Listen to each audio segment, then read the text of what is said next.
รายการข่าวนครหลวงเวียงจันทน์รายการข่าวนครหลวงเวียงจันทน์สบายดีท่านผู้ฟังที่เคารพที่นี่สถานีวิทยุกระจายเสียงนครหลวงเวียงจันทน์รายการข่าวนครหลวงเวียงจันทน์ประจำวันพฤหัสวันที่14พฤษภาคมปี2026ซึ่งมีข่าวที่สำคัญมานำเสนอต่อไปเชิญทานติดตามรับฟังรายละเอียดคณะโฆษณาอบรมศูนย์กลางภาคทาบทามบุคลากรสมัครเลือกตั้งคณะบริหารงานภาคสมัยที่6รอบที่2คณะโฆษณาอบรมศูนย์กลางภาคได้จัดกองประชุมประกอบคำเห็นต่อห่างรายงานการเมืองห่างแผนพัฒนาเวียกงานโฆษณาอบรมห่างบทสำรวจการนำพารวมและทาบทามบุคลากรที่จะสมัครเข้าเป็นคณะบริหารงานคณะโฆษณาอบรมศูนย์กลางภาคสมัยที่6รอบที่2ซึ่งได้จัดขึ้นในวันที่13พฤษภาคมนี้ที่ห้องประชุมคณะโฆษณาอบรมศูนย์กลางภาคโดยการเป็นประธานของสหายคำพันธ์เผยยวงศ์กรรมการกรมการเมืองศูนย์กลางภาคหัวหน้าคณะโฆษณาอบรมศูนย์กลางภาคมีคณะประจำภาคกรรมการคณะภาคมีเลขาห้องหน่วยภาคทานเลขาห้องหน่วยภาคและสมาชิกภาคเข้าร่วมกองประชุมได้รับฟังการผ่านห่างบทรายงานการเมืองของคณะบริหารงานภาคคณะโฆษณาอบรมศูนย์กลางภาคสมัยที่5เสนอโดยสหายคำมอนจันทจิตกรรมการสำห้องศูนย์กลางภาคห้องหัวหน้าคณะโฆษณาอบรมศูนย์กลางภาครับฟังการผ่านห่างแผนพัฒนาเวียกงานโฆษณาอบรมของคณะโฆษณาอบรมศูนย์กลางภาคเสนอโดยสหายคำกองธรรมเทวาคณะภาคหัวหน้ากรมอบรมรับฟังการผ่านบทสำรวจการนำพาของคณะบริหารงานภาคคณะโฆษณาอบรมสมัยที่5เสนอโดยสหายวันศรีกัวมัวกรรมการศูนย์กลางภาคของหัวหน้าคณะโฆษณาอบรมศูนย์กลางภาคจากนั้นบรรดาผู้เข้าร่วมได้พร้อมการประกอบคำคิดเห็นใส่ห่างรายงานดังกล่าวให้มีเนื้อในครบถ้วนชัดเจนและลึกซึ้งกองประชุมยังได้ผ่านมาตรฐานเงื่อนไขผู้สมัครเลือกตั้งเข้าในคณะบริหารงานภาคและคณะประจำภาคเลขาห้องเลขาคณะภาคและประธานห้องประธานกฎกาและดำเนินปอนบัตรทาบทามคณะประจำภาคเลขาห้องเลขาและประธานห้องประธานกฎกาในโอกาสดังกล่าวสหายคำพันธ์เผยยวงศ์ได้มีคำเห็นสีนำให้บรรดาผู้เข้าร่วมเอาใจใส่ประกอบคำเห็นอย่างกงไปกงมาต่อห่างบทรายงานการเมืองของคณะบริหารงานภาคคณะโฆษณาอบรมศูนย์กลางภาคสมัยที่5แผนพัฒนาเวียกงานโฆษณาอบรมของคณะโฆษณาอบรมศูนย์กลางภาคและบทสำรวจการนำพาของคณะบริหารงานภาคคณะโฆษณาอบรมศูนย์กลางภาคสมัยที่5โดยเฉพาะต่อเนื้อในสาเหตุจุดดีจุดอ่อนทิศทางแผนการและบรรดาเวียกงานจุดสุ่มของบรรดาห่างรายงานดังกล่าวให้มีเนื้อในครบถ้วนลึกซึ้งและสมบูรณ์แล้วเวียดนามลงน้ำร่วมมือด้านเวียกงานวัฒนธรรมการท่องเที่ยวพิธีลงนามเซ็นบทบันทึกความเข้าใจ MOU ระหว่างกระทรวงวัฒนธรรมและการท่องเที่ยวแห่งสาธารณรัฐประชาธิปไตยประชาชนลาวและกระทรวงวัฒนธรรมกีฬาและท่องเที่ยวแห่งสาธารณรัฐสังคมนิยมเวียดนามได้จัดขึ้นในวันที่12พฤษภาคมนี้ที่โรงแรมลาวพลาซ่านครหลวงเวียงจันทน์ฝ่ายลาวลงน้ำโดยทานนางสวนสวรรค์วิญญาเกตรัฐมนตรีกระทรวงวัฒนธรรมและการท่องเที่ยวแห่งสาธารณรัฐประชาธิปไตยประชาชนลาวฝ่ายเวียดนามลงน้ำโดยท่านนางเลิมทิดเฟืองแทงรัฐมนตรีกระทรวงวัฒนธรรมกีฬาและท่องเที่ยวแห่งสาธารณรัฐสังคมนิยมเวียดนามพร้อมโดยแขกถึกเชิญเข้าร่วมการลงนามครั้งนี้มีจำนวน5ฉบับในนั้นด้านเวียกงานวัฒนธรรม2กระทรวงได้เห็นดีสืบต่อประสานสมทบเพื่อกักเกียมบรรดากิจกรรมวัฒนธรรมการท่องเที่ยวเพื่อคำนับหับตอนวันสั่งตั้งสายพัวพันการทูตครบรอบ65ปีและวันสนธิสัญญามิตรภาพและการร่วมมือครบรอบ50ปีในปี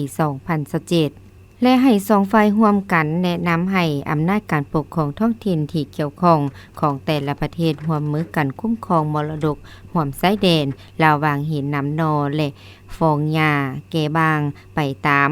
ขอกำหนดสนธิสัญญาของยูเนสโก ปี 1972 และกฎหมายที่เกี่ยวข้องของสองประเทศเวียดนามลาวโดยให้ได้สร้างตั้งคณะกรรมการประสานงานของสองประเทศเพื่อการคุ้มครองร่วมกันของมรดกโลกรับประกันว่าจะบรรลุผลได้รับตัวจริงโดยไวการร่วมมือด้านวีซ่าซัพพอร์ตก็จะได้สืบต่อจัดตั้งปฏิบัติเวียกงานรูปเงาวิจิตรศิลป์พิมพ์จำหน่ายและหอสมุดตามแผนการร่วมมือ5ปี 2026-2030 ที่จะได้ลงน้ำร่วมกันด้านเวียกงานท่องเที่ยวเสนอฝ่ายเวียดนามให้การสนับสนุนเพื่อถอดถอนบทเรียนเกี่ยวกับการแก้ไขหัวข้อเรียนการนำใช้ AI ในการโฆษณาและการยกสูงกลไกอำนวยความสะดวกในการเดินทางสืบต่อพันธุ์ขยายขอรีเริ่มการร่วมมือด้านการท่องเที่ยวลาวเวียดนามกัมพูเชียให้กลายเป็น3ประเทศ1จุดหมายปลายทางซึ่งฝ่ายเวียดนามมีแผนจะเป็นเจ้าภาพจัดกลุ่มประชุมรัฐมนตรีท่องเที่ยว3ประเทศในระยะเดียวกันกับงานวางแสดงการท่องเที่ยวสากลโฮจิมินห์เพื่อส่งเสริมการท่องเที่ยวที่เน้นถึงการอำนวยความสะดวกการตลาดการพัฒนาทรัพยากรมนุษย์ผลิตภัณฑ์การท่องเที่ยวถือเป็นแนวทางที่มีลักษณะยุทธศาสตร์ยาวนานเสนอให้ฝ่ายเวียดนามช่วยโฆษณาประชาสัมพันธ์และเป็นสื่อกลางโฆษณาไปยังบรรดาผู้ประกอบการด้านการท่องเที่ยวทั้งภาครัฐและเอกชนบรรดาองค์การจัดตั้งสากลของฝ่ายเวียดนามประกอบส่วนและให้การสนับสนุนมาเที่ยวลาวให้หลายขึ้นกว่าเก่าเพื่อเสริมสร้างวัฒนธรรมผลิตภัณฑ์ที่สามารถขายและให้นักท่องเที่ยวสัมผัสได้ซึ่งเป็นหนึ่งในเวียกงานบริมสิกของข้าแห่งการท่องเที่ยวในการสุกยูและโฆษณาการท่องเที่ยวเสนอให้2ฝ่ายคนควรจัดตั้งปีท่องเที่ยวลาวเวียดนามตามคาดหมายสู่สุนในสุกปี 2026-2030 ในวันเดียวกันกระทรวงวัฒนธรรมและการท่องเที่ยว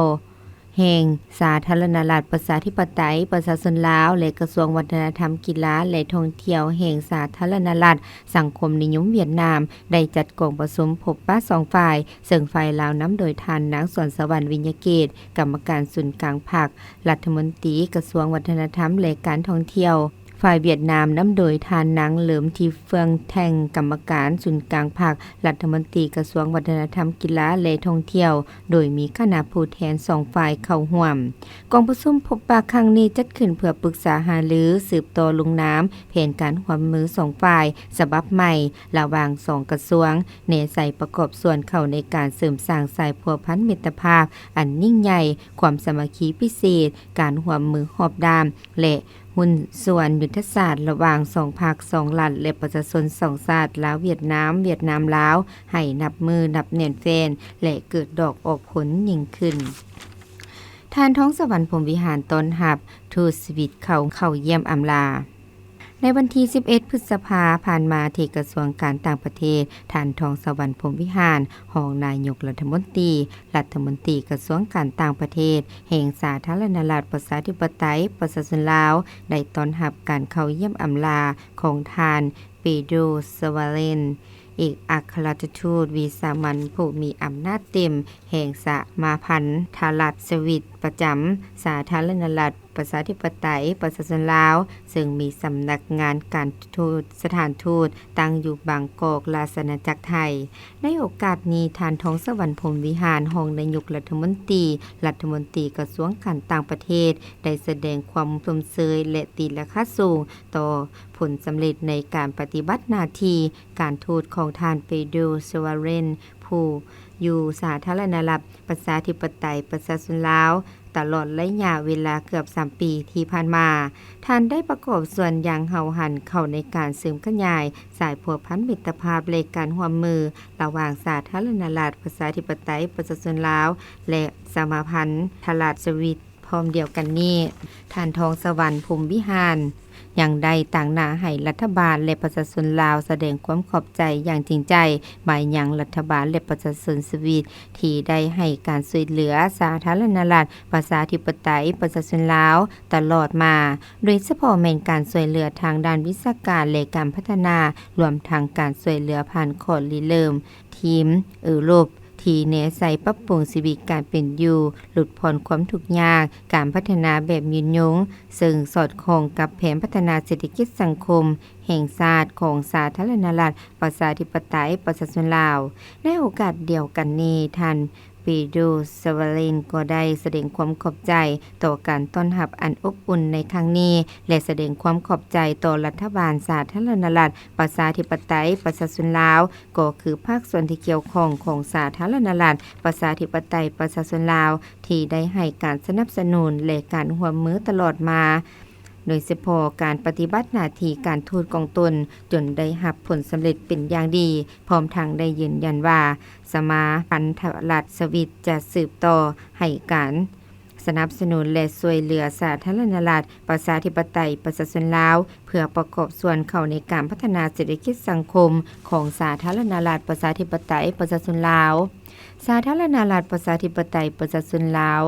และสมาพันธรัฐสวิตได้สร้างตั้งสายพัวพันการทูตนำกันในวันที่4กันยายน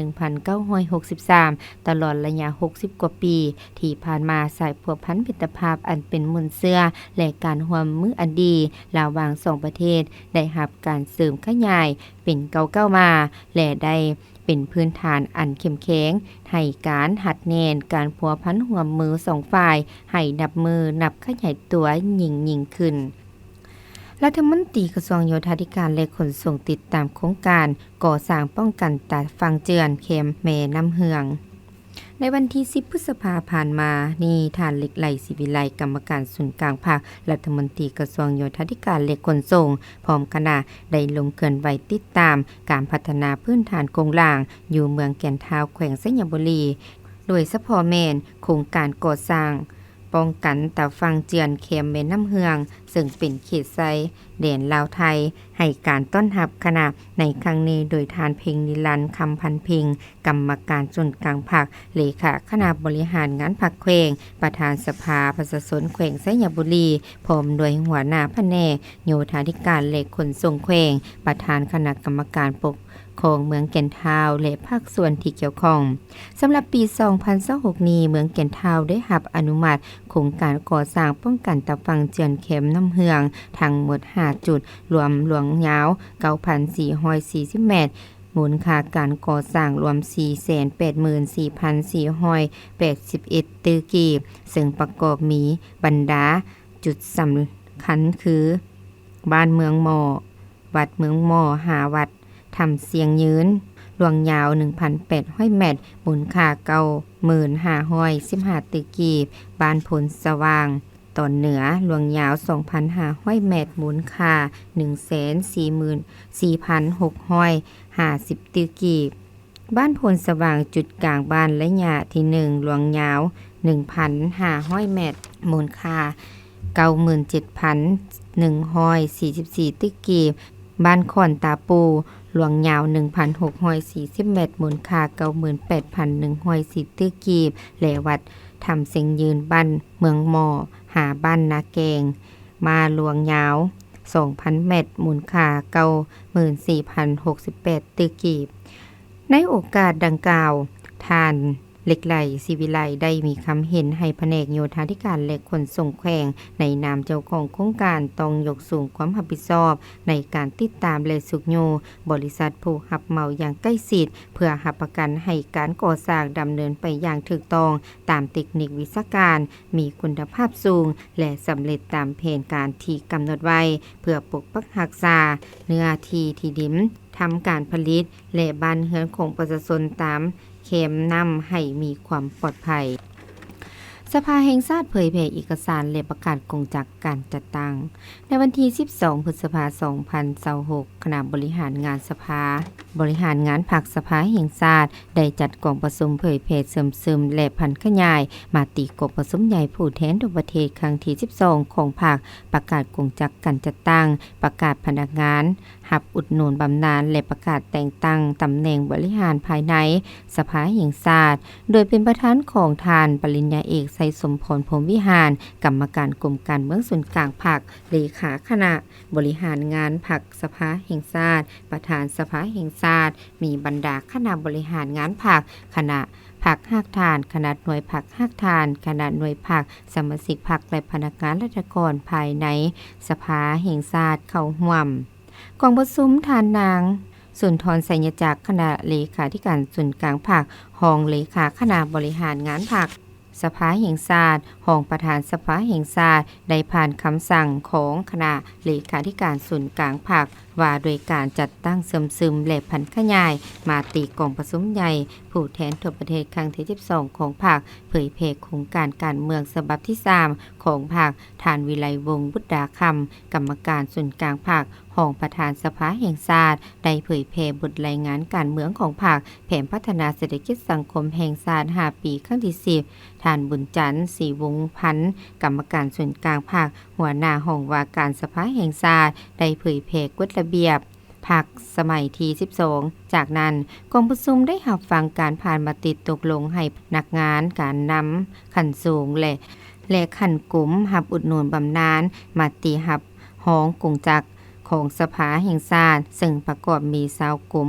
57แผนกมาติแต่งตั้งยกย้ายพนักงานขันกลมพร้อมทางจัดพิธีมอบรับมาติตกลงให้พนักงานรับอุดหนุนบำนาญและมาติแต่งตั้งยกย้ายพนักงานขันกลมในตอนท้ายทานปริญญาเอกไสสมพรพรหมวิหารได้มีคำเห็นโอ้ลมโดยแสดงความย่องยอสมเชยและตีราคาสูงต่อผู้ที่ได้รับนโยบายออกพักการรับอุดหนุนบำนาญในครั้งนี้ซึ่งมีถึง30ท่านที่ล้วนแต่มีผลงานหลายด้านและอุทิศสติปัญญาความรู้ความสามารถมีความเป็นแบบอย่างมีน้ำใจเสียสละและความรับผิดชอบสูงต่อหน้าที่การเมืองประกอบส่วนอย่างตั้งนาเข้าในเวียกงานของสภาแห่งชาติก็คือการเฮ็ดหล่อนหน้าที่อันมีเกียรติของตนและตลอดผ่านมาสำหรับหัวหน้ากลุ่มของหัวหน้ากลุ่มที่มีการสับเปลี่ยนอยู่ภายในสภาแห่งชาตินั้นจะเป็นโอกาสในการทดสอบพฤติกรรมตัวจริงอย่างรอบด้านให้มีความชำนาญในหลายเวียกงานเป็นการสร้างท่านเที่ยวพนักงานให้สมคู่กับหน้าที่การเมืองที่ได้รับมอบหมายเพื่อเฮ็ดให้การจัดตั้งมีเสถียรภาพมีการเคลื่อนไหวอย่างตั้งหน้าและมีประสิทธิภาพสูงขึ้นกว่าเก่าปัจจุบันปัญหาที่หีบด่วนแม่นแต่ละกรรมการและห้องว่าการสภาแห่งชาติจะต้องเอาใจใส่ปรับปรุงกลไกการเฮ็ดเวียกก็คือปรับปรุงการจัดตั้งและการเคลื่อนไหวของตนให้มีความของตัวแทนเหมาะกับหน้าที่การเมืองที่ถูกมอบหมายด้วยการปรับปรุงบุคลากรให้ไปตามวิชาการที่เรียนมาเพื่อยกสูงประสิทธิผลของเวียกงานจะได้มีการออกนิติกรรมว่าโดยการจัดตั้งและการเคลื่อนไหวของคณะประจำสภาแห่งชาติระเบียบการดำเนินของกองประชุมสภาแห่งชาติกองประชุมคณะประธานกองประชุมคณะประจำสภาแห่งชาติและอื่นๆพร้อมกันนั้นให้เอาใจใส่จัดตั้งพันขยายทิศทางแผนการ5ปี2026-2030ของสภาแห่งชาติสุดที่10ที่ได้กำหนดเอา9ทิศทางรวม7แผนเบียก5แผนงานและ25โครงการและสู่สนสร้างและปรับปรุงกฎหมายให้ได้ทั้งหมด91ฉบับสร้างใหม่19ฉบับและปรับปรุง72ฉบับที่ของประชุมข้างปฐมฤกษ์ได้รับฮ้องเอาประธานศูนย์กลางแนวแล้วสั่งศาสตร์พบปะกับกรรมการศูนย์กลางแนวแล้วสั่งศาสตร์ที่อยู่ต่างประเทศในวันที่11พฤษภาคม2026ที่สำนักงานศูนย์กลางแนวแล้วสั่งศาสตร์ท่านศาสตราจารย์ปริญญาเอกกิเกียวไข่คำพิทูลประธานศูนย์กลางแนวแล้วสั่งศาสตร์ได้ต้อนรับการเข้าเยี่ยมพบปะของคณะกรรมการศูนย์กลางแนวแล้วสั่งศาสตร์ที่ดำรงชีวิตอยู่ต่างประเทศพร้อมด้วยคณะในโอกาสที่เดินทางมาเข้าร่วมกองประชุมใหญ่ผู้แทนแนวแล้วสั่งศาสตร์ทั่วประเทศครั้งที่12ซึ่งนำโดยทานจุมคำหลวงวันกรรมการศูนย์กลางแนวแล้วสั่งศาสตร์ประธานสัมพันธ์คนลาวอยู่ต่างประเทศในโอกาสนี้ท่านจุมคำหลวงวันได้รายงานสภาพการเคลื่อนไหวของเวียกงานสัมพันธ์คนลาวอยู่ต่างประเทศโดยย่อให้ประธานศูนย์กลางแนวแล้วสั่งศาสตร์ได้รับทราบในโอกาสเดียวกันท่านประธานศูนย์กลางแนวแล้วสั่งศาสตร์ได้แสดงความสมเชยและตีราคาสูงต่อผลงานการเคลื่อนไหวเวียกงานแนวแล้วสั่งศาสตร์โดยได้เน้นให้ทุกท่านจงยกสูงความรับผิดชอบการเมืองเสริมขยายคว ความสามัคคีเป็นปึกแผ่นพันขยายมาตีกองประชุมใหญ่ครั้งที่12และจัดตั้งปฏิบัติให้ได้มากผลเพื่อกลายเป็นกำลังแฮงในการเต้าโฮมความสามัคคีตามภาระบทบาทของแนวเล้าสังศาสตร์ให้ได้รับผลสำเร็จตามคำขวัญกองประชุมใหญ่วางออกพร้อมกันนี้ประธานส่วนกลางแนวเล้าสังศาสตร์ยังได้เน้นให้บรรดาคณะกรรมการส่วนกลางแนวเล้าสังศาสตร์ที่เป็นตัวแทนคนลาวอยู่ต่างประเทศสืบต่อหัดเฮ็ดหน้าที่ปลุกระดมคนไข้พี่น้องคนลาวที่ดำรงชีวิตอยู่ต่างประเทศปฏิบัตินโยบายการต่างประเทศของภาคซึ่งถือว่าคนลาวอยู่ต่างประเทศแม่นภาคส่วนหนึ่งที่แยกออกบ่ได้ของวงคณะญาติแห่งชาติลาวเต้าหุมกำลังแห่งทั้งหมดในการประกอบส่วนเข้าในการสร้างสาพัฒนาบ้านเกิดเมืองนอนของตนให้ไหลขึ้นกว่าเก่าพร้อมมอบใบยกยอสรรเสริญให้แก่กรรมการส่วนกลางแนวเล้าสังศาสตร์อยู่ต่างประเทศสมัยที่11ที่มีผลงานในการเคลื่อนไหวประกอบส่วนเข้าในเวียกงานของแนวเล้าสังศาสตร์ในตลอด5ปีผ่านมา10ทานตื่มอีกลาวไทยหัดแน่นการร่วมมือความมั่นคงทางด้านพลังงานเมื่อบ่ดลมานี้ทานมาลัยท้องกรมสิทธิ์รัฐมนตรีกระทรวงอุตสาหกรรมและการค้าแห่งสาธารณรัฐประชาธิปไตยประชาชนลาวได้เดินทางไปพบปะและปรึกษาหารือกับทานอัคคนันท์พร้อมพันธ์รัฐมนตรีว่าการกระทรวงพลังงานแห่งราชอาณาจักรไทยที่ได้รับตำแหน่งเป็นรัฐมนตรีผู้ใหม่ในเดือนมีนาคม2026ที่ผ่านมาการพบปะในครั้งนี้ถือเป็นขีดหมายสำคัญเนื่องจากเป็นการพบปะและเฮ็ดเวียกร่วมกันครั้งทำอิฐของ2รัฐมนตรี2ฝ่ายได้ตีราคาสูงต่อบทบาทของแขนงพลังงานที่ประกอบส่วนสำคัญต่อการร่วมมือทางด้านเศรษฐกิจการค้าและการลงทุนลาวไทยในปี2025ที่ผ่านมาแล้วส่งออกไฟฟ้าให้ไทยมีมูลค่าสูงถึง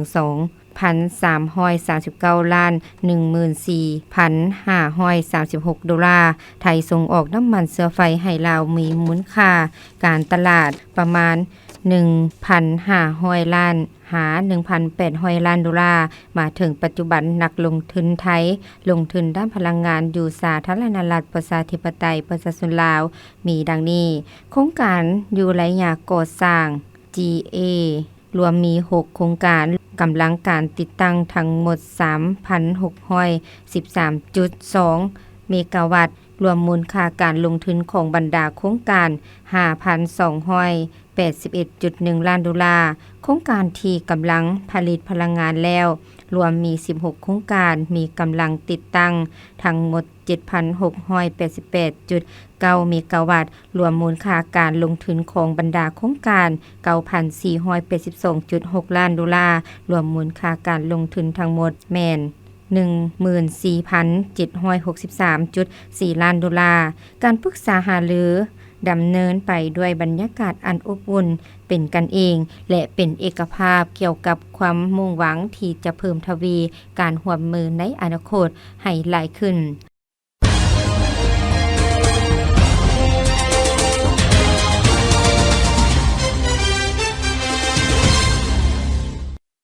ต่อไปเชิญทานรับฟังข่าวต่างประเทศ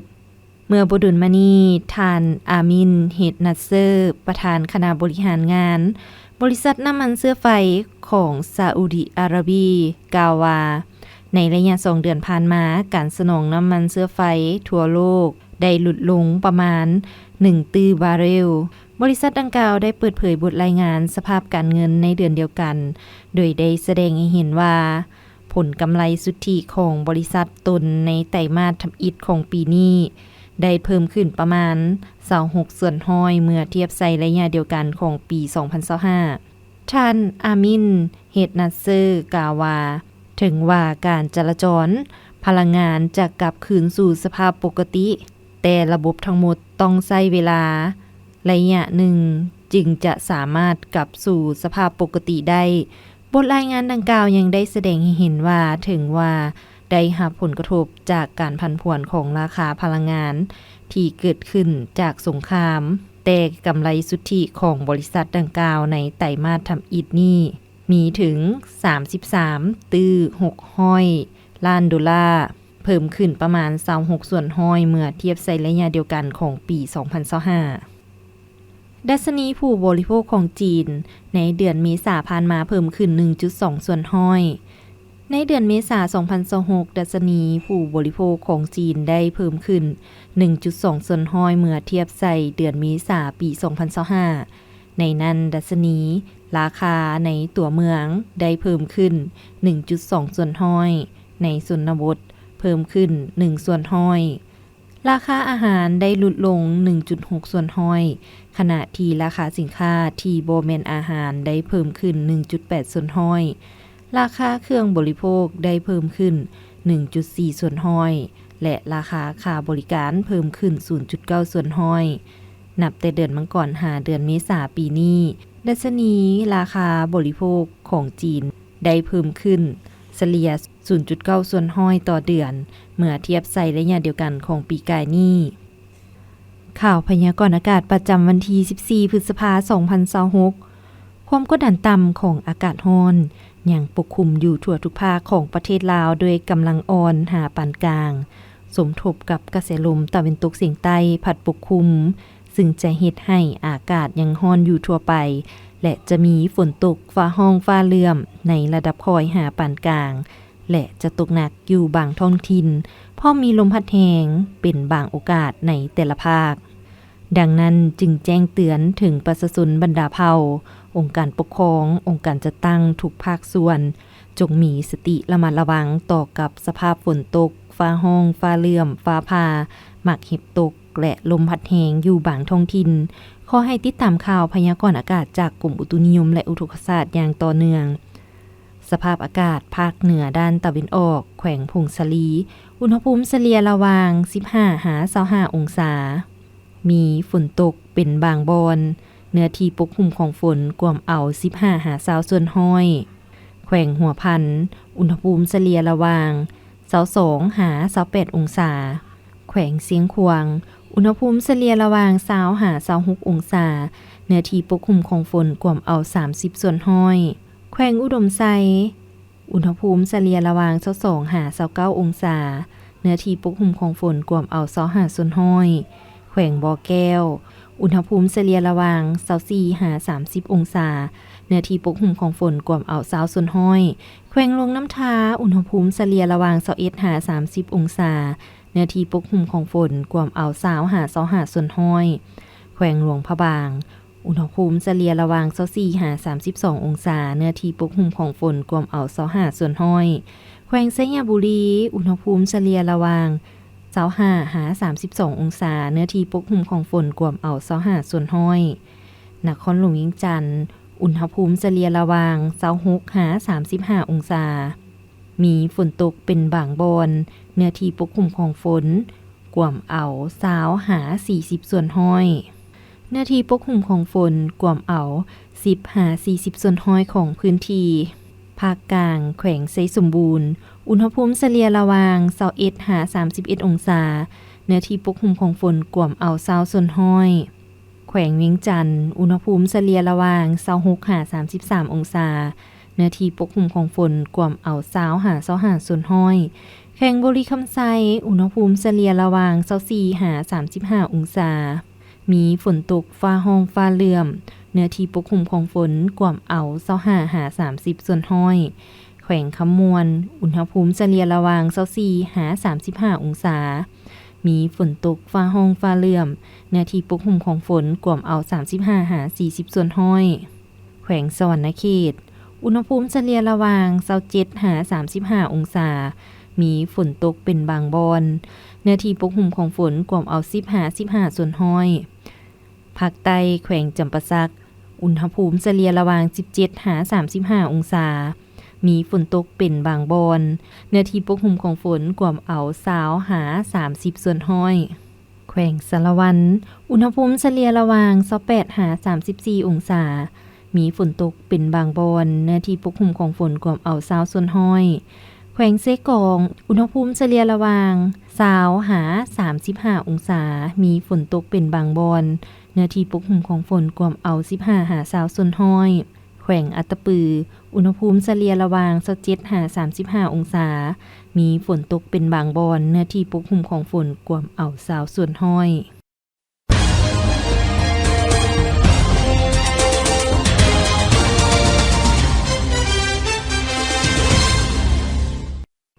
การรับฟังผ่านไปนั่นก็เป็นข่าวนครหลวงวิจันทร์ท่านผู้ฟังที่เคารพรายการข่าวภาคนี้ได้เสียงสุดลงเพียงเท่านี้ลีโลผิดสมภูพร้อมด้วยอุไรวันแสงพระจันทร์อ่านสบายดี